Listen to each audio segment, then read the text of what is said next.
Zipper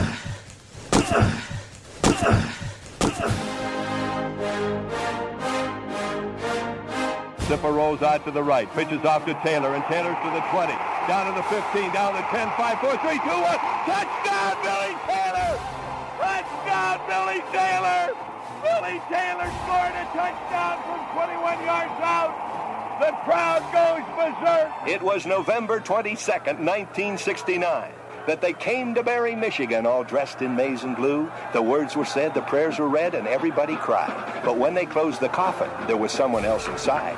Oh, they came to Barry, Michigan, but Michigan wasn't dead. And when the game was over, it was someone else instead.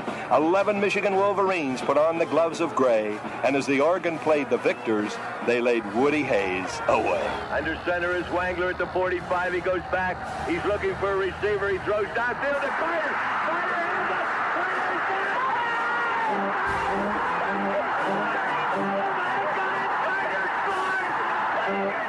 Who's got it better than us? Nobody!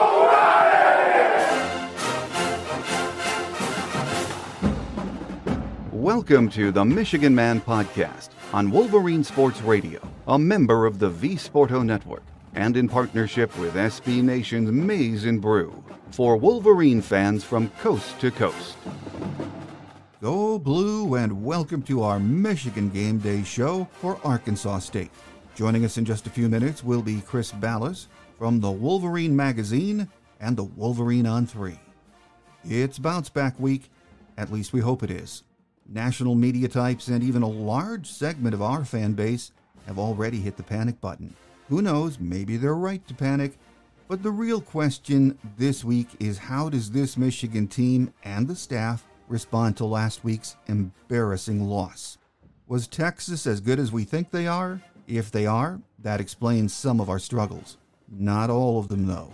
We have a lot to clean up in a very short time.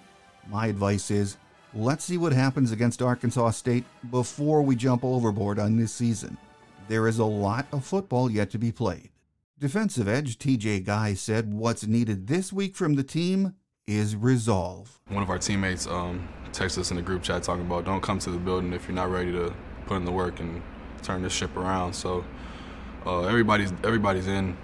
Nobody's going to run away from this. It's going to take resolve by the whole team. Attention to detail was missing against Texas, according to Kalal Mullings. It starts in practice each and every day. The details of everything have to be there. As we've seen this past Saturday, those can get you beat like that. I'm a big believer in the details, and I feel like our attention to detail let us down a lot Saturday. Kalal said the veterans need to show the way this week for all of the younger players. Making sure I'm the guy that everyone can look towards. Like you said before, there's a lot of people on this team that haven't lost and don't know how to respond to it or how to overcome it.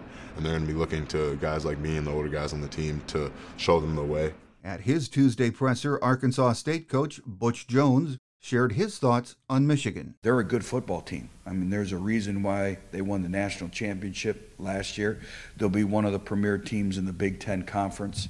They're well coached, have a lot of respect for their coaching staff and what they do. You know, there's plenty of challenges, but we have to control what we can control, and that's our effort, that's our fundamentals, that's our details, that's our mindset going into this game, all above. And then, you know, you just try to hang around. You just try to hang around and keep playing. He also talked about his Michigan roots and his ties to the athletic department. I grew up probably about 2.5 hours from Ann Arbor in a resort town called Saugatuck right on Lake Michigan. My father was the chief of police for over 35 years. My mom was the hospital administrator. You know, we go back there. We have a place there. My mom's still alive. You know, the whole town shuts down over the summer in terms of 4th of July. We go back. And everyone that's a business owner I went to high school with, very familiar with the University of Michigan. The best man at my wedding is an assistant AD there who's in charge of the big house and Chrysler Arena and all the sports venues. Obviously have a relationship with the chancellor, very good friends with the athletic director, a lot of guys on the staff, but you know that only goes so far. You know, we're going there to play the game. We're into football, but we're in the business of winning. My guest today says on paper this game should be a mismatch. But as the late great Bob Ufer used to say, they don't play the game on paper. Joining us next is Chris Balas from the Wolverine magazine and the Wolverine on 3. so don't go away.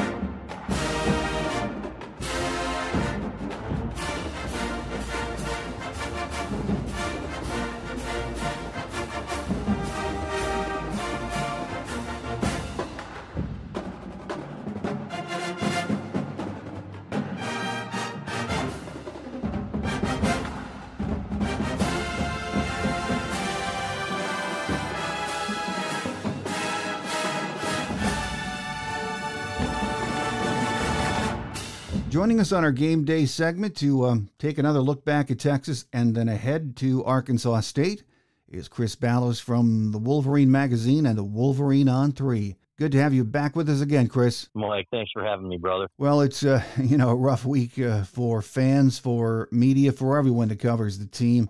I know we want to turn the page on what happened last Saturday, but I think a lot of people are still a little bit numb, maybe a little spoiled after the last 3 years. And I've asked myself over and over since Saturday, is Texas really that good? And my answer is always, I hope they are, because there were a lot of red flags in that game from a Michigan perspective, weren't there? Yeah, and we're going to find out. And I think they are a very good team. You could see up front how solid they were, and they've got great position players, a great quarterback in Quinn Ewers. So we knew they were good, but we expected more fight from Michigan. And I think the biggest concern here is how easy they made it look against this Michigan team that still has a lot of talent, number one, and a lot of guys who have played a lot of football. Now, everybody's pointing to the quarterback, Davis Warren, but the problems on offense really started up front. And Sharon Moore told us before the season, he said, as long as I'm here, we're going to have great lines, we're going to smash and everything else. But really looked like they had way too many mistakes, mental mistakes, both on both sides of the ball. Linebacker play was bad. It was really the fundamentals and the lack of technique that gets you concerned here going forward. So now this is a team that, we've seen in the past. We've seen Michigan teams struggle in big games early and then right the ship.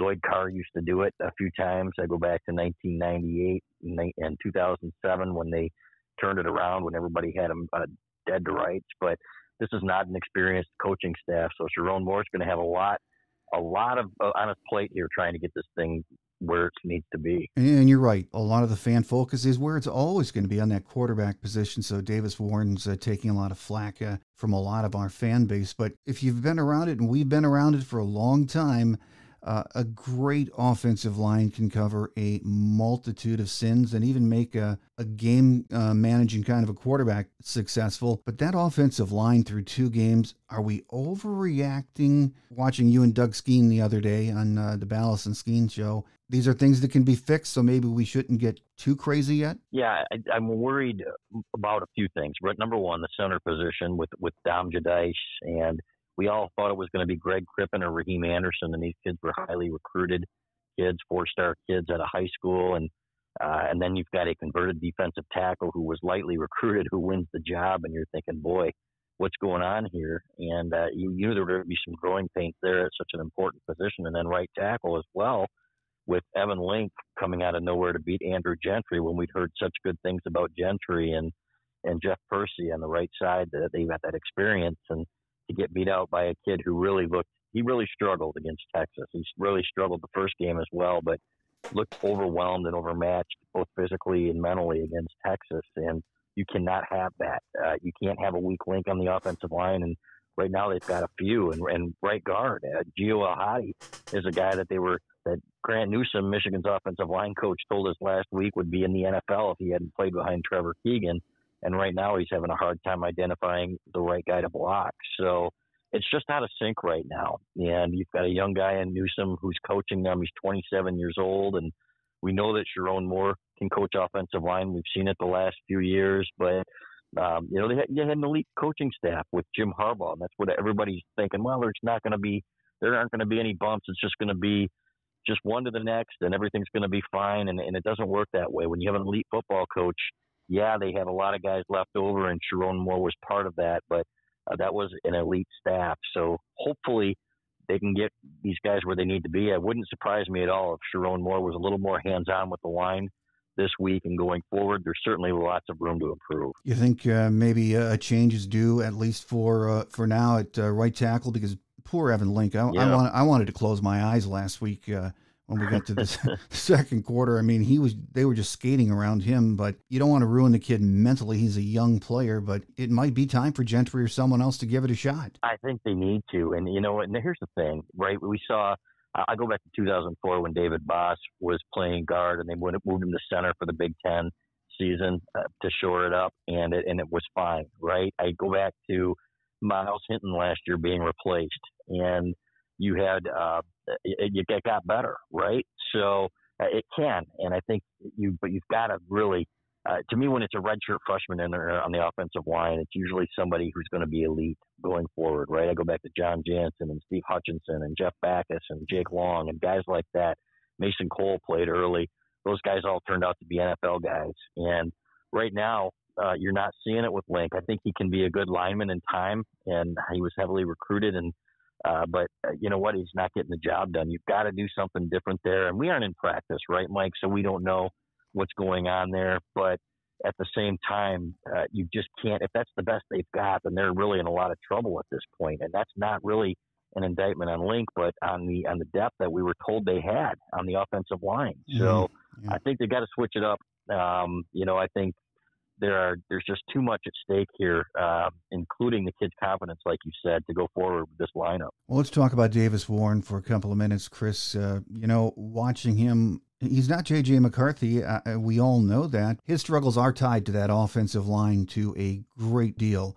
But to me, he is the least of our problems right now because I think at times he's looked pretty darn good. He has, and people don't want to hear it, right? Oh, he's just a walk-on. Well, he's only a walk-on because he had leukemia in high school. Otherwise, he would have been heavily recruited, and the kid's got the arm. You can see it. He did some things in the fourth quarter, and everybody's going to say, well, Texas called off the dogs. But the way he stepped up in the pocket, made some throws on the run, the one throw off his back foot was fantastic. A couple times he rolled out and surveyed the field. He looked really good when he wasn't asked to be robotic, right? It looks like the game plan is, okay, go to coastal level him when you can. If you get to your second read, great, but let's dumb it down a little bit for you. And when he played a little bit more freely there in the fourth quarter because he had to, he looked pretty good. And I can't tell you how much crap we got, Mike, during camp when we said, Davis Warren might be the guy, and everybody in camp is telling us that he's throwing better than Alex Orji, and I know that everybody wants Orji because of his athleticism and because the upside is tremendous if he can be a quarterback with his size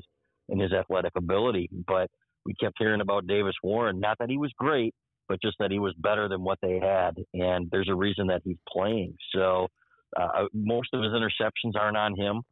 Maybe a couple of them. The first one, obviously, in the first game against Fresno State. But and another throw where he threw into traffic, but this guy is improving, and you can tell that he's got some skill back there. If the guys around him that you were expecting to be better get better, including his receivers who have barely been struggling, then I think he can be a serviceable quarterback. I talked to Greg Harden, Michigan's former associate athletic director, golfing just several weeks ago, and he said, if you get a Brian Griese type back there, and then I think you can be okay. Well, that's going to work if you've got the pieces around him, and right now they just don't. Well, another thing that I'm sort of ready to say enough with already is the Alex Orji package and how they've used him. It just right now, the way they're using Alex doesn't make a lot of sense, does it? It doesn't, and it's not fair to the kid, right? Everybody's saying, well, that's all he can do. And, the first play that he had, the touchdown to Donovan Edwards in the opener, I thought, man,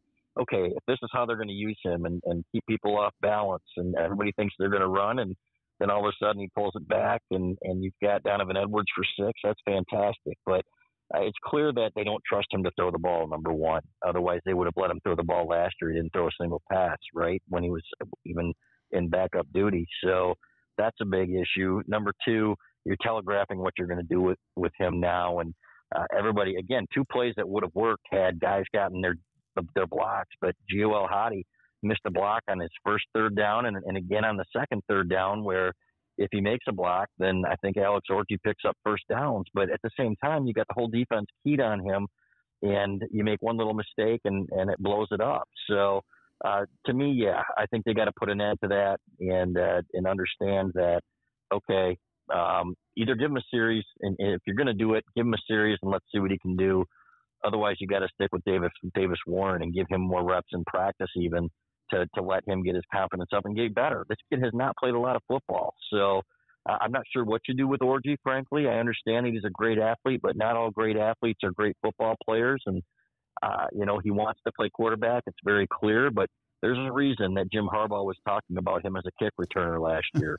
Great athletes don't always equal great quarterback. Yeah. Well, another concern for a lot of people is Donovan Edwards. I thought he ran hard inside the tackles, really I think he only had 6 carries in the game. But you think it's sort of time to realize maybe that's not what he does best, and he has to be utilized better and get the ball in space. And, maybe it's just me, but I think we've got to start using him the way God intended him to be used, Chris. Yeah. And, even with 2 backs in there, I think Khalil Mullings is a better pure running back between the tackles. I don't see the vision with Donovan Edwards. If you look at some of his carries, there's a cutback lane early in that game where, boy, if he sees it, he might still be running. Mm-hmm. He goes down a little bit easier than Mullings. You expect him to make a safety miss, and he had one play on Saturday where I thought, boy, he's in the clear. You make one guy miss and you're gone, and needs to be able to do that. And he's a guy that if you give him a hole, boom, he hits it. He's explosive. He's gone, and that's great to have. But you need in an offense like this, it can't be hit or miss. It can't be 2 runs for 2 yards and then hopefully, every now and then he breaks one. And we saw that with Blake Corum. He became that kind of a back where you could count on him to get that extra yard or 2 on first and second down. You cannot get in third and long with this offense, and we are seeing way too many third and longs with Donovan Edwards back there. So I would like to see more of Mullings. I would like to see more of Mullings and Edwards together, where you can maybe send Edwards out on some routes. And but I think Mullings has to be the bell cow running back for this offense. And again, it just is what it is.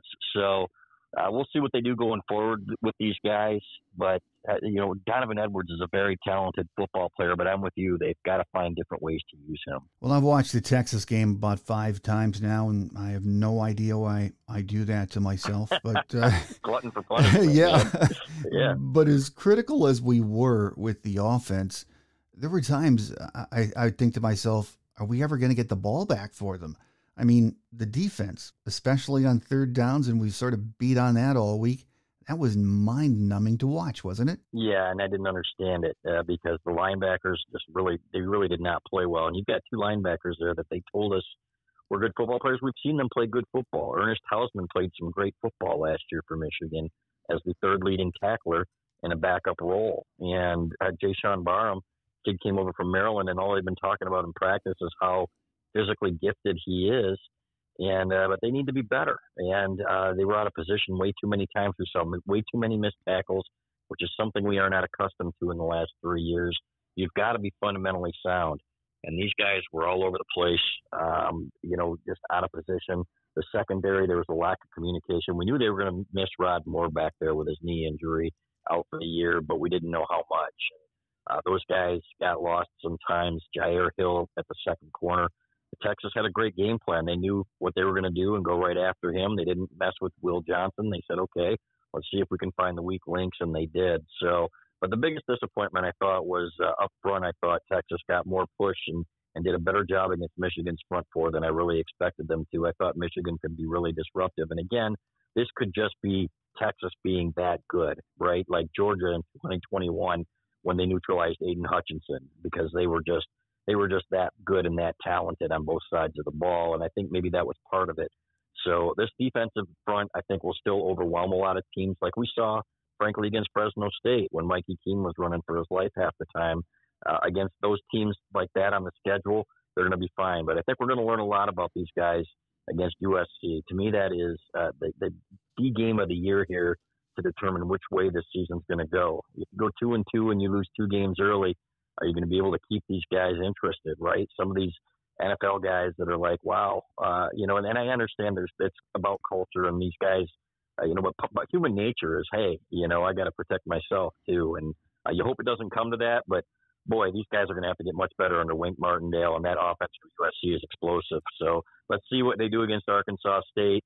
This is a team that they should handle. But, again, USC is the one that I'm looking toward. Yeah, I'm looking ahead to that game too, but yet I still want to turn the page and welcome Arkansas State and Butch Jones to the Big House. But I'm a nervous Nelly, especially even when we're winning. But this week I sat about watching the first two Arkansas State games.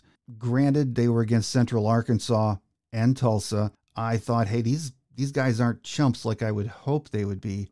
This is a team Michigan, though, has to dominate, don't they, Chris? Yeah, and they're, a 21-point favorite or a 20-point favorite. Yeah. So, but Butch Jones has been around. He's a solid football coach. So they're going to come in here and they're going to know what to attack, and Michigan better show up. I don't expect them to give Michigan a game, but at the same time, if they come in here and they try to sleepwalk through this game and make some of the mistakes that they made in that Texas game, then they could be in for more of a fight. So, but they need to start doing the basics. I want to see them guys being lined up in the right spot. I want to see them not missing tackles. I want to see guys on the offensive line handling their assignments. There was a time when El Hadi pulled and ran into his center's rear end on one of the third down plays.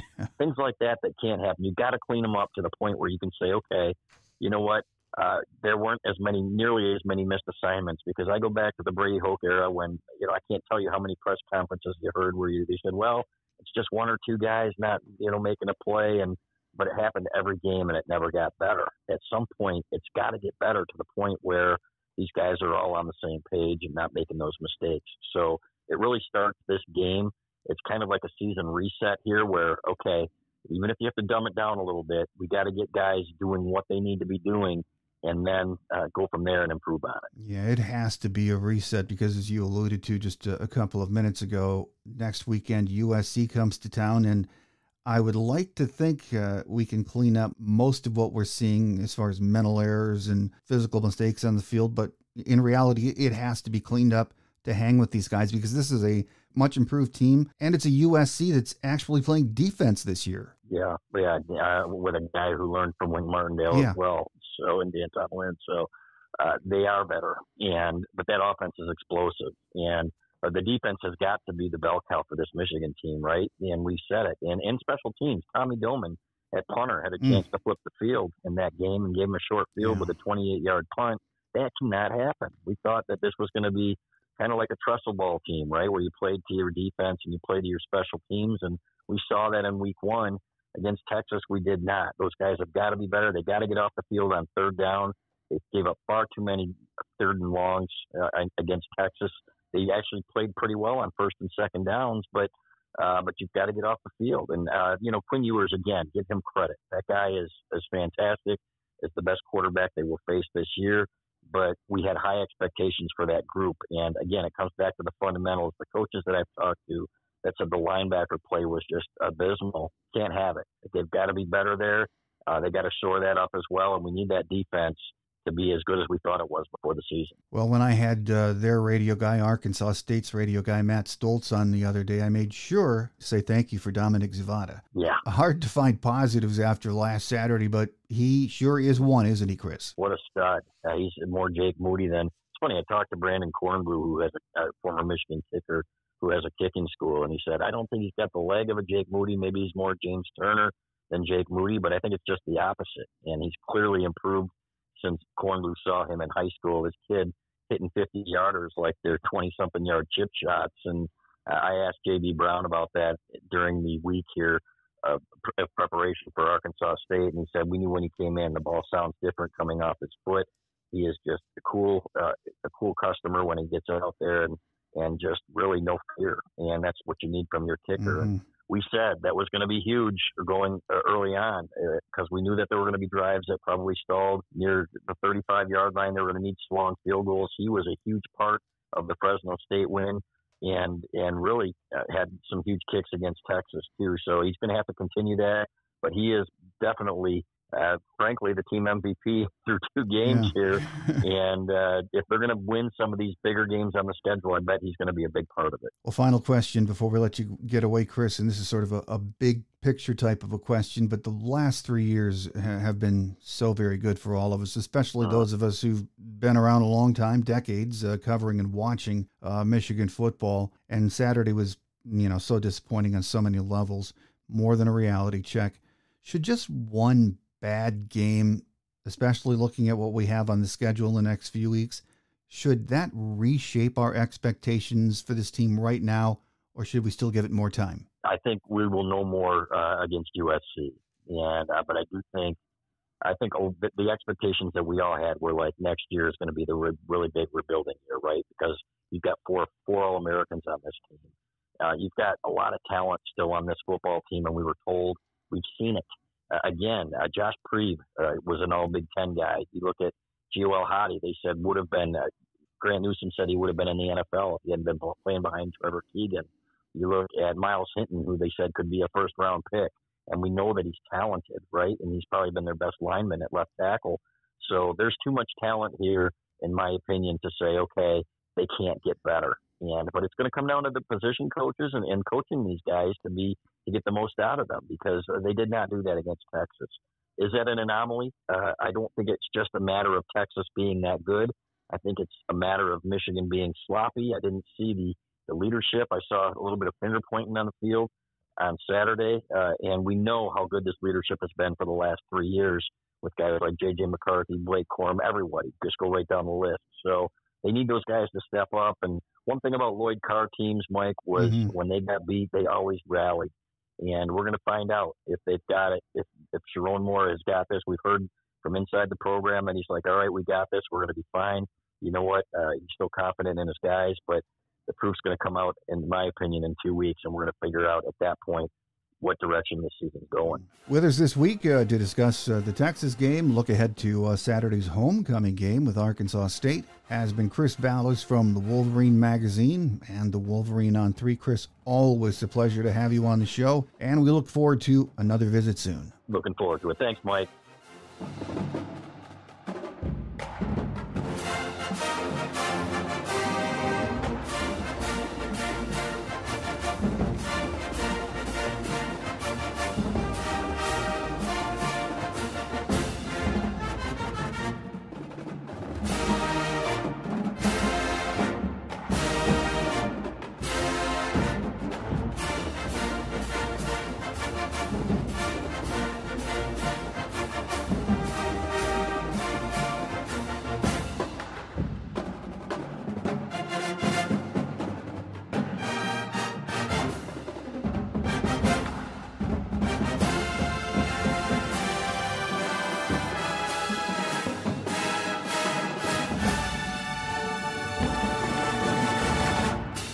On Quick Hits today, no injury updates from Sharon and staff this week, so we appear to be in great health heading into Saturday. Here are a few game day notes of interest. This will be the first ever meeting between the two schools. Michigan native Butch Jones is 13-26 at Arkansas State in his third year at the helm. His overall record in 15 years of coaching is 97-80. Last year, A-State was 6-7 overall, 4-4 in the Sun Belt West. They returned 9 starters on offense, 6 on defense. Last year, they played in the Camellia Bowl and lost to Northern Illinois 21-19. They are 2-0 heading into this weekend's matchup. The weatherman says it's going to be a warm one this Saturday, sunny and humid with temps just over 80. Not much chance of rain, and the winds will be light. We've thought about the Texas game all week. It's just good to be able to tee it up and play again. I have no idea if last week was a blip on the radar screen or a sign there's trouble ahead. I know it's hard, but we might have to be patient with this team and let them find their way a week at a time. We need to see improvement on Saturday in every phase of the game. A lot of improvement. Because next week, USC comes to town, and they sure look like a very good team right now. Our scheduled guest on Tuesday's Visitors Edition is Pete Arbogast, the longtime radio play-by-play voice of the USC Trojans. On Thursday's Game Day show, we'll hear from Michigan beat writer Austin Meek from The Athletic. That will do it for now. Have a great Wolverine weekend, everyone. I'm your host, Mike Fitzpatrick. Think victory, beat Arkansas State. Until we meet again, take care, and as always, go blue. Thanks for joining us today on The Michigan Man, here on Wolverine Sports Radio, a member of the V Sporto Network, and in partnership with SB Nation's Maize and Brew. Our listener lines are open 24/7 for your calls at 313-263-4842. That's 313-263-4842. Or email us at themichiganmanpodcast@yahoo.com. That's themichiganmanpodcast@yahoo.com. The Michigan Man Podcast is produced at the studios of Robin Lynn Productions, Allen Park, Michigan, and is not affiliated with the University of Michigan. Go Blue!